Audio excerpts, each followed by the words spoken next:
ಕಾರ್ತಿಕ ಪುರಾಣ. ಶ್ರೀದೇವಿ ಜಾನಮ್ಮ ಮಹಾಲಕ್ಷ್ಮಿ, ಬಂಡಾರಹಳ್ಳಿ ಭದ್ರಾವತಿ ತಾಯಿಯ ಆಶೀರ್ವಾದದೊಂದಿಗೆ 13ನೇ ಅಧ್ಯಾಯ. ಕನ್ಯಾದಾನ ಫಲ. ಜನಕ ಚಕ್ರವರ್ತಿ, ಕಾರ್ತಿಕ ಮಾಸದಲ್ಲಿ ಇನ್ನಷ್ಟು ವಿಧಿವತ್ತಾಗಿ ಮಾಡಬೇಕಾದ ಧರ್ಮಗಳು ಬಹಳಷ್ಟಿವೆ. ಅವುಗಳನ್ನು ವಿವರಿಸುತ್ತೇನೆ, ಕೇಳು. ಕಾರ್ತಿಕ ಮಾಸದಲ್ಲಿ ನದಿ ಸ್ನಾನವು ಮುಖ್ಯ.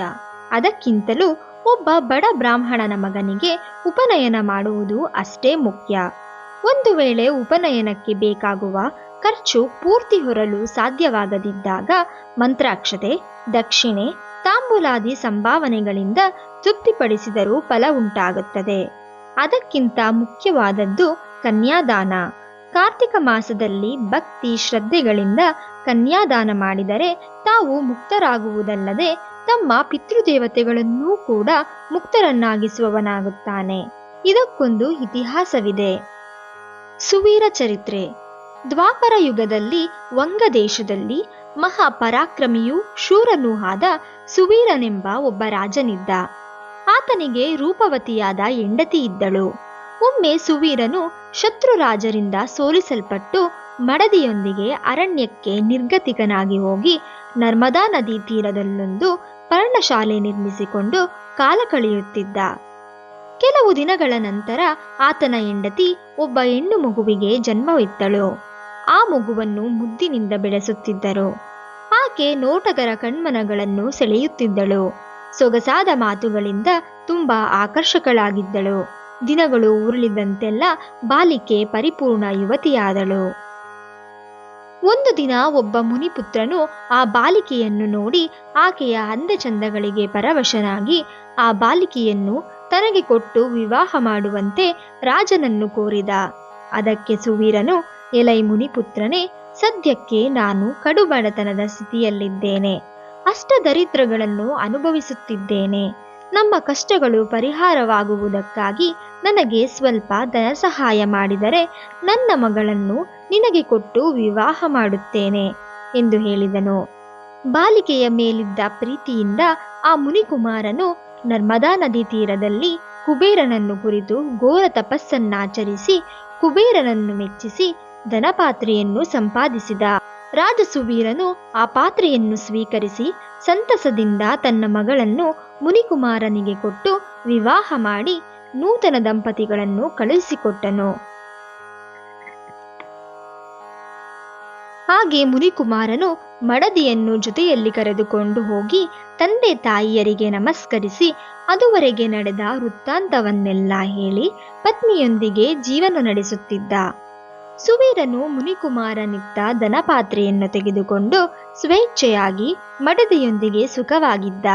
ಹೀಗೆ ಕೆಲವು ಕಾಲ ನಡೆದ ನಂತರ ಸುವೀರನ ಪತ್ನಿ ಮತ್ತೊಬ್ಬ ಮಗಳನ್ನು ಹೆತ್ತಳು. ಆ ಮಗಳಿಗೂ ಯುಕ್ತ ವಯಸ್ಸು ಬಂದೊಡನೆ ಮತ್ತೆ ಯಾರಿಗಾದರೂ ದುಡ್ಡಿಗೆ ಮಾರಬಹುದು ಎನ್ನುವ ಆಸೆಯಿಂದ ನಿರೀಕ್ಷಿಸುತ್ತಿದ್ದ ರಾಜಸುವೀರ. ಸಾಧು ಮುನಿಯೊಬ್ಬರು ತಪತಿ ನದಿ ತೀರದಿಂದ ನರ್ಮದಾ ನದಿ ತೀರಕ್ಕೆ ಸ್ನಾನಾರ್ಥಿಯಾಗಿ ಬರುತ್ತಾ ದಾರಿಯಲ್ಲಿದ್ದ ಸುವೀರನನ್ನು ಭೇಟಿ ಮಾಡಿ, ಅಯ್ಯ, ತಾವ್ಯಾರು?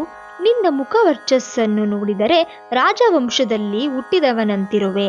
ನೀನು ಈ ಅರಣ್ಯದಲ್ಲಿ ಹೆಂಡತಿ ಮಕ್ಕಳೊಂದಿಗೆ ವಾಸ ಮಾಡುವುದಕ್ಕೆ ಕಾರಣವೇನು ಎಂದು ಪ್ರಶ್ನಿಸಿದಾಗ ಸುವೀರನು, ಮಹಾನುಭಾವ, ನಾನು ವಂಗ ದೇಶವನ್ನಾಳುತ್ತಿದ್ದ ಸುವೀರನೆಂಬ ರಾಜ.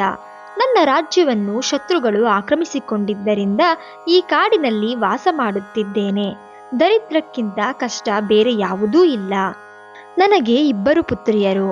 ಅದರಲ್ಲಿ ದೊಡ್ಡ ಮಗಳನ್ನು ಒಬ್ಬ ಮುನಿಪುತ್ರನಿಗೆ ಕೊಟ್ಟು ಆತನಿಂದ ಸ್ವಲ್ಪ ದುಡ್ಡನ್ನು ತೆಗೆದುಕೊಂಡೆ. ಅದರಿಂದ ಇಷ್ಟು ದಿನ ಕಾಲ ದೂಡುತ್ತಾ ಬಂದಿದ್ದೇನೆಂದು ಹೇಳಿದಾಗ, ಎಲೈ ರಾಜ, ನೀನೆಷ್ಟು ದರಿದ್ರನಾದರೂ ಧರ್ಮ ಸೂಕ್ಷ್ಮವನ್ನು ಕುರಿತು ಯೋಚನೆ ಮಾಡದೆ ಕನ್ಯೆಯನ್ನು ಮಾರಿಕೊಂಡೆ. ಕನ್ಯಾ ಮಾರಾಟವು ಮಹಾಪಾತಕಗಳಲ್ಲಿ ಒಂದು. ಕನ್ಯೆಯನ್ನು ಮಾರಾಟ ಮಾಡಿದವರು ಅಸಿಪತ್ರವನವೆಂಬ ನರಕವನ್ನು ಅನುಭವಿಸುತ್ತಾರೆ. ಕನ್ಯಾ ಮಾರಾಟ ಮಾಡಿದವರಿಗೆ ಯಾವುದೇ ಪ್ರಾಯಶ್ಚಿತ್ತವಿಲ್ಲವೆಂದು ಹಿರಿಯರು ಹೇಳಿದ್ದಾರೆ. ಆದ್ದರಿಂದ ಬರಲಿರುವ ಕಾರ್ತಿಕ ಮಾಸದಲ್ಲಿ ನಿನ್ನ 2ನೆಯ ಮಗಳನ್ನು ನಿನ್ನ ಶಕ್ತ್ಯಾನುಸಾರ ಬಂಗಾರದ ಆಭರಣಗಳಿಂದ ಅಲಂಕರಿಸಿ ಸದಾಚಾರ ಸಂಪನ್ನನಿಗೆ ಕನ್ಯಾದಾನ ಮಾಡು. ಹಾಗೆ ಮಾಡಿದರೆ ಗಂಗಾ ಸ್ನಾನವನ್ನು ಅಶ್ವಮೇಧ ಯಾಗ ಮಾಡಿದಷ್ಟು ಫಲವನ್ನು ಪಡೆಯುವುದು ಅಲ್ಲದೆ ಪ್ರಥಮ ಪುತ್ರಿಯನ್ನು ಮಾರಾಟ ಮಾಡಿದ ಪಾಪ ಫಲ ಕೂಡ ನಿವಾರಣೆಯಾಗುವುದು ಎಂದು ರಾಜನಿಗೆ ಹಿತೋಪದೇಶ ಮಾಡಿದನು. ಅದಕ್ಕೆ ರಾಜನು, ಓ ಮುನಿವರ್ಯರೇ, ದೇಹ ಸುಖಕ್ಕಿಂತ ದಾನ ಧರ್ಮಗಳಿಂದ ಬರುವ ಫಲ ಹೆಚ್ಚಿನದೇ.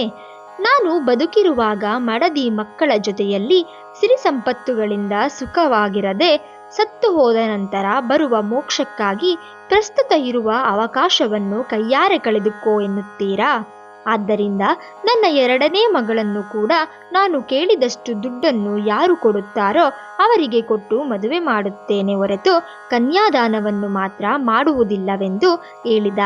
ಆ ಮಾತಿಗೆ ಬೆರಗಾದ ಸನ್ಯಾಸಿ ತನ್ನ ದಾರಿಯಲ್ಲಿ ತಾನು ಹೊರಟು ಹೋದ. ಕೆಲವು ಕಾಲಾನಂತರ ಸುವೀರ ಮರಣಿಸಿದ. ಕೂಡಲೇ ಯಮಕಿಂಕರರು ಬಂದು ಆತನನ್ನು ಕರೆದುಕೊಂಡು ಹೋಗಿ ಯಮಲೋಕದಲ್ಲಿ ಅಸಿಪತ್ರವನವೆಂಬ ನರಕ ಭಾಗದಲ್ಲಿ ಎಸೆದು ಅನೇಕ ರೀತಿಗಳಲ್ಲಿ ಬಾಧಿಸಿದರು.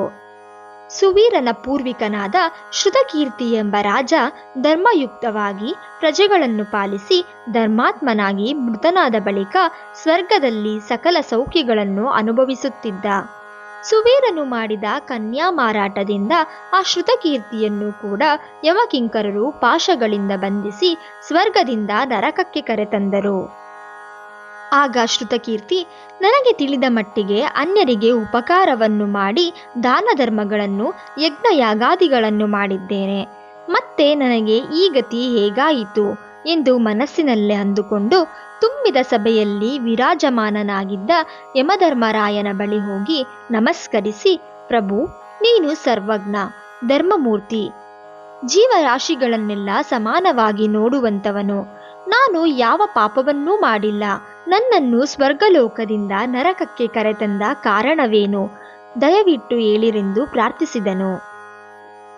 ಆಗ ಯಮಧರ್ಮರಾಯನು ಶ್ರುತಕೀರ್ತಿಯನ್ನು ಕಂಡು, ಶ್ರುತಕೀರ್ತಿ, ನೀನು ನ್ಯಾಯಮೂರ್ತಿ, ಧರ್ಮಜ್ಞನು.